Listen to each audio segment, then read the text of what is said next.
the term consultation. This is prescribed in the Quran, shawirhum fil amri. It is also mentioned very frequently in the traditions of the Prophet. It is the opposite of istibdad, of despotism. Bad government is despotism, good government is consulting. Now, with whom do you consult? In practice, this means with certain established interests in the society. In the earliest times, one important aspect of it was consulting with the tribal chiefs. And this remains important in some places even to the present time. In Iraq, for example, in Saudi Arabia, less so in countries like Egypt or Syria, which are more urbanized. Consulting also with various groups in the city, the bazaar merchants, the scribes, term which covers the non-religious literate classes, mainly civil servants, the religious hierarchy, the military establishment, old established regimental groups like the Janissaries of the Ottoman Empire and others. The rural gentry, again a very important group. The importance of these groups is, first of all, they do have real power. They can and sometimes do make real trouble for the ruler, even depose him. And the other point which is very important is that their heads are not nominated by the ruler. They come from inside the group. They produce their own leaders or representatives, the tribal chiefs, the heads of the guilds, the agas of the Janissaries and the like. So this system of consultation with groups is a very important part of the traditional Islamic order. There are some other principles which I shall mention briefly. The traditional system is both consensual and contractual.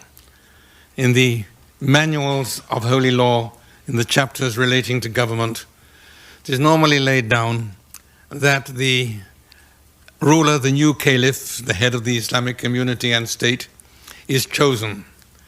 Now, that is often translated as elected. Don't think in terms of a general election. It means consultation with a small group of suitable, competent people who decide among themselves who is to be the successor. In principle, hereditary succession is rejected by Sunni Islam, accepted by Shia Islam. In practice, it was hereditary all the time.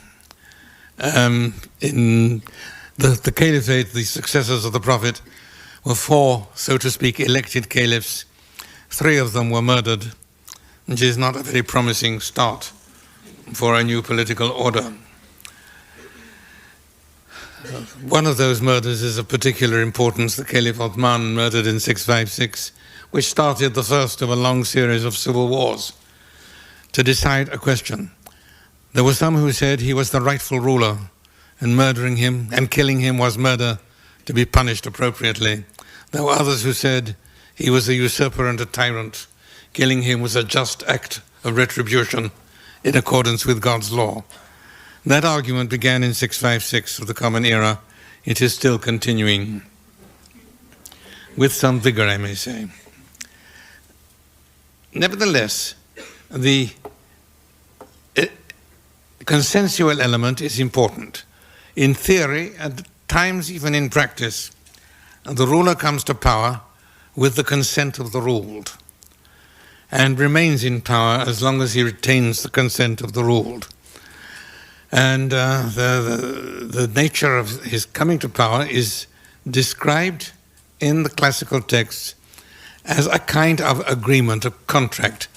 The Arabic word bay'ah is used to describe this. It is usually translated as homage, as the subjects paying homage to their new ruler. That is a mistranslation. Bay'ah comes from an Arabic word meaning to. A deal would be a better translation of bay'ah. In other words, it is a contract between the ruler and the ruled, in which both have obligations. Nobody has any rights. Rights are another system of law thought. Only God has rights. Human beings have duties, obligations, but the ruler has obligations as well as his subjects.